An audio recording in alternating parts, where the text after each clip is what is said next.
السلام عليكم، أسعد الله أوقاتكم. مرحبا بكم في فيديو جديد. لا تنسوا الصلاة على رسول الله صلى الله عليه وسلم في هذا اليوم. الهلال ضد فلومينينسي في كأس العالم للأندية، موعد المباراة والتشكيلة والقنوات الناقلة لهذه المباراة.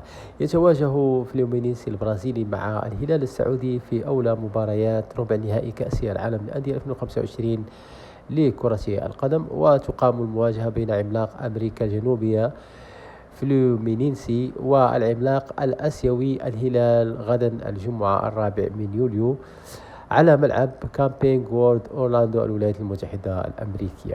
وتنطلق المباراة الساعة 10 مساء بتوقيت مكة المكرمة والدوحة، والساعة 7 بتوقيت غرينتش، وعلى الساعة 11 مساء بتوقيت الإمارات.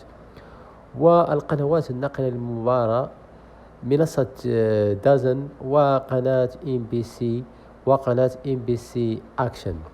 وسيسلط موقع الجزيرة نت رياضة الضوء على أولى مباريات ربع نهائي كأس العالم للأندية عبر تغطية مباشرة لتفاصيل المواجهة لحظة بلحظة والأهداف. وعزز الهلال صفوفه بالمهاجم المغربي عبد الرزاق حمد الله، ثاني هداف الدوري السعودي تاريخيا، قادما من الشباب بالإعارة في صفقة مفاجئة لم يكشف النادي عن تفاصيلها. ويفترض أن يشكل انضمام حمد الله إضافة هجومية مهمة للفريق السعودي، خصوصا في ظل غياب الجناح والقائد سالم الدوسري أيضا بعد تعرضه للإصابة أمام باتشوكا.